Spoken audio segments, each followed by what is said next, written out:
government of Ghana has signed a $12 billion agreement with China TCP-UIC Consortium for the first phase of the Petroleum Hub development project in the Jomoro municipality of the Western region. The project is expected to create 780,000 direct and indirect jobs and revolutionize the downstream petroleum sector in Ghana and across Africa. This agreement made between Ghana and Petroleum Hub Development Corporation (PHDC) and China TCP Consortium is part of a broader $60 billion investment by the Ghanaian government to transform the energy sector. There is more in this report. Divided into three phases, the first phase, costing $12 million and spanning the next 4 years, will include constructing a state-of-the-art refinery with a capacity of 300,000 barrels per day, a petrochemical plant, a 3 million cubic meters of storage tanks, and the development of a jetty and port infrastructure. The signing ceremony included key sector stakeholders and traditional leaders from Nzemaland. Chief Executive Officer of the Petroleum Hub Development Corporation, Charles Owusu, stated that the project, when fully operational, will enhance energy security by complementing the existing refineries in Ghana and across the continent. When this project is operating at full capacity, it will rather complement and not compete with fully functional Tema Oil and Senti Oil refineries, Dangote's refinery, and all other refineries dotted across African continent to help meet our energy needs. Additionally, it is to help Ghana sustainably explore her numerous hydrocarbon deposits for jobs, energy, revenue, and further integration with the global economy and development without turning a blind eye on the ongoing global energy transition effort and climate change. The Minister of State Enterprises, Joseph Kujo, explained the funding mechanisms of the project. It is a Ghana government securing land, 20,000 acres land space in the Jomoro district, and that has been done. And a Ghana government establishing a functioning institution like the Petroleum Hub Development Corporation. That has been done and staffed. And a Ghana government and PHDC signing lease agreements. You know, PHDC, the land is vested in the PHDC. So signs lease agreement with investors who come in and establish the components, the refineries, the petrochemical plants, the storage tanks, the pipelines, and everything. So the first leasing agreement is what we witnessed. So it is like you have an anchor tenant who you have signed an agreement with to come and develop. Once they hit the ground and start development, the other investors will come in with their money. The Minister of Energy, Machi Opoku Prempeh, tasked environmental regulation agencies to ensure strict adherence to protocols, ensuring local communities benefit fully from the project. We have to find a way of making sure our natural resources God has given us, we don't let it go to waste. And at the same time, not to degrade the environment as we are doing that. So and the Petroleum Commission has been leading the charge to make sure health and safety issues and environmental issues in the oil and gas industry is dealt with. The MPA, Petroleum Commission, and the Ghana Standards Authority have also taken care of one thing that I'm going to talk about, and that is physical measuring or physical measurement. You know, you can take as much oil as you are, but if you can't count 1, 2, 3, how much you have taken out, maybe the people of Jomoro will not get the development that the people of Obuasi never got because they took so much gold and we couldn't count our resources. We have to be able to count our resources. On his part, President of the Western Regional House of Chiefs, Awulai Angamatu Ejan II, assured their support for the transformative project.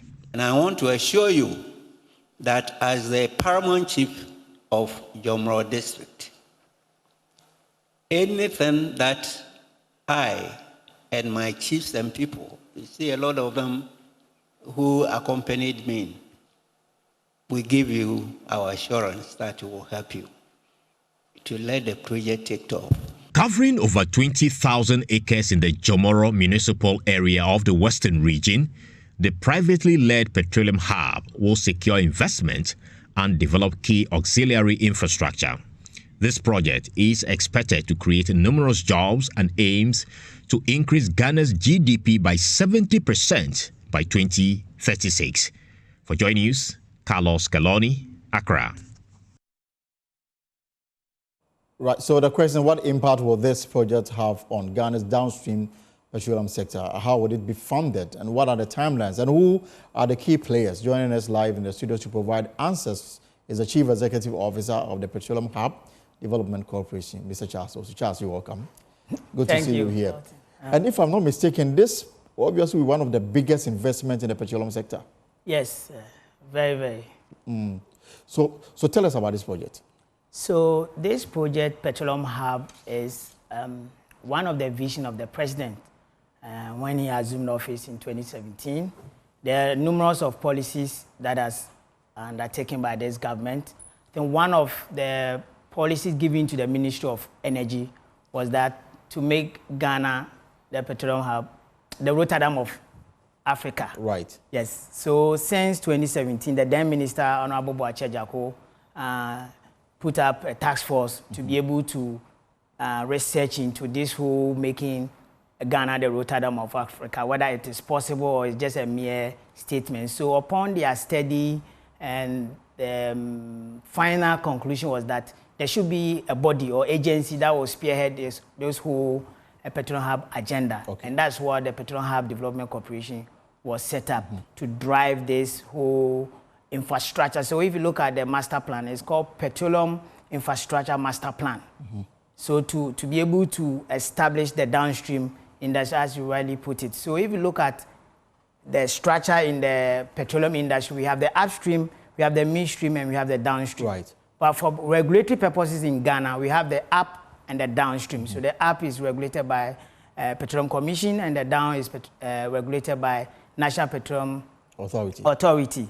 And so the minister's idea is that the next decade, the attention should be on the downstream to be able to give us this key infrastructure, and the focus is for export. So that's the value addition, and to be able to export all this petroleum product into a neighboring countries. Yes. So clearly this aligns with government objective of making Ghana the petroleum hub in Africa, if you like. Yes. This probably give meaning to that pronouncement. Yes, because there's no hub in Africa.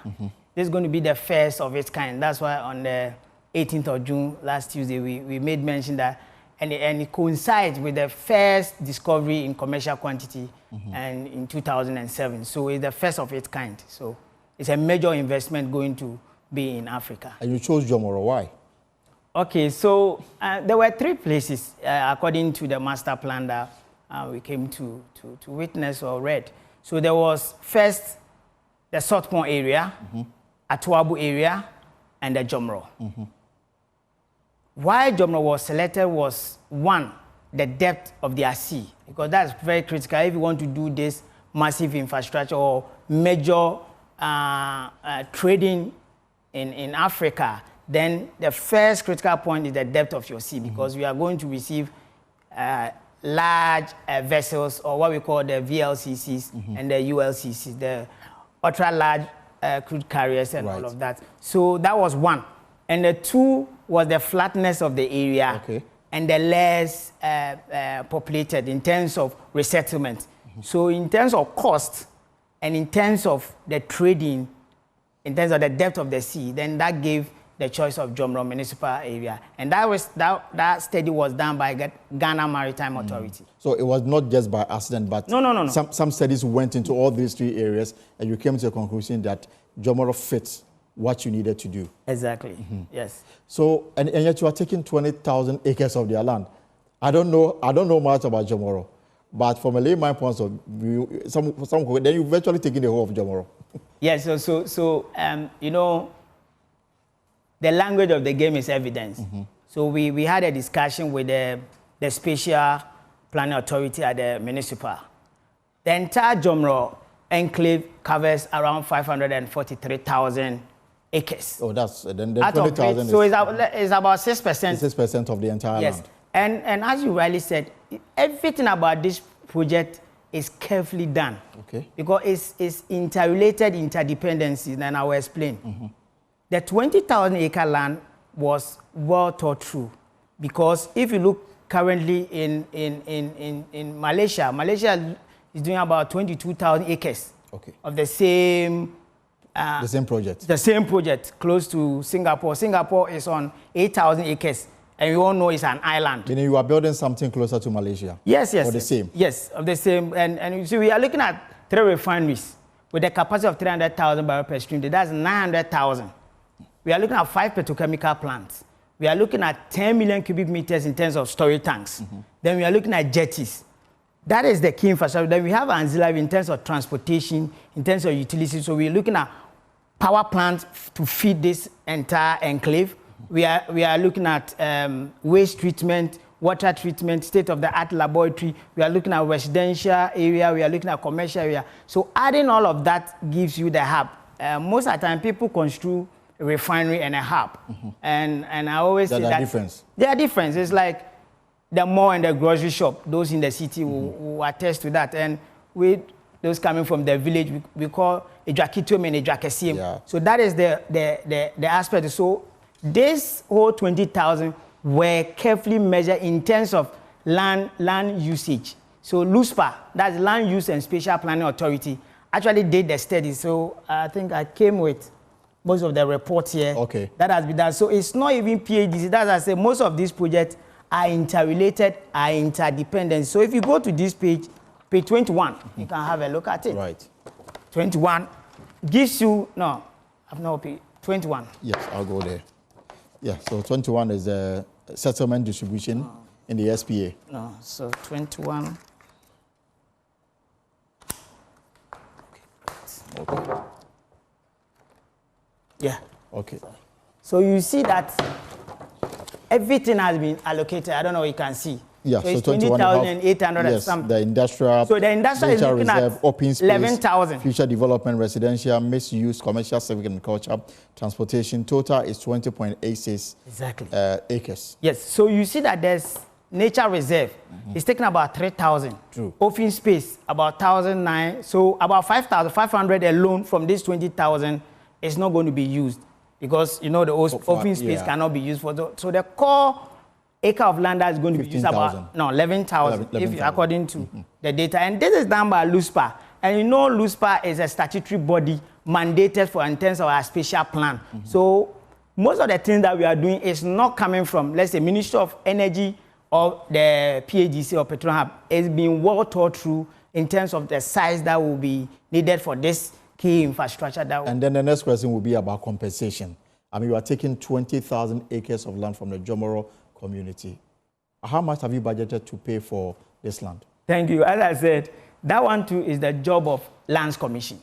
So we have the valuation department. So I have here the valuation that they did. Close to 1.2 billion Ghana cedis. As for the 20,000 acres of land. Yes, for compensation. And it's broken into 3. So we have value on the land, which is crops. We have the land itself. Then we have resettlement. So, and other administrative charges and all of that gives you. So this is not we sitting and say, Alton, you are a nice gentleman, I'll give you $20 per acre. Or no, it's been done by a statutory body mandated to be doing this. So everything that PAGC is doing is aligned with statutory institutions meant to do what they know best. We are more like landlords, and we understand the petroleum industry, and that's what we intend doing in terms of to promote and bring in investors or to attract investors and then market the place for people to come and pick up products. So you haven't paid yet? No. You haven't paid yet. And I see legal fees and outprof, 183 million? No. So that's what I'm saying. Those are administrative charges as part of, and this is coming from, you saw it, this is coming from Lands Commission. They have a way of computing this compensation. So Ms. Ozu, what is the relationship between government of Ghana and this Chinese company as far as this project is concerned? Great. So this whole project, $60 billion US, it's not coming from the central government. Right. The funding is not coming from the central government. This is a bold, innovative, and a collaborative concept. as I said, an export-driven concept. This is coming from the private sector. So the phase 1 that we've signed, and let me explain. So we have phase 1, we have phase 2, and we have phase 3. It's the list of it we've signed. Phase 1 is 12 billion, phase 2 is 27 billion US dollars, and phase 3 is 21 billion, giving you the $60 billion. Exactly. So now, with this 12 billion, it's coming from the private sector, which is the consortium. So you see, there is not even a firm. These are two strong Chinese SOEs. They are in the what we call the Chinese government road and road belt. So Chinese road belt initiative, the BRI.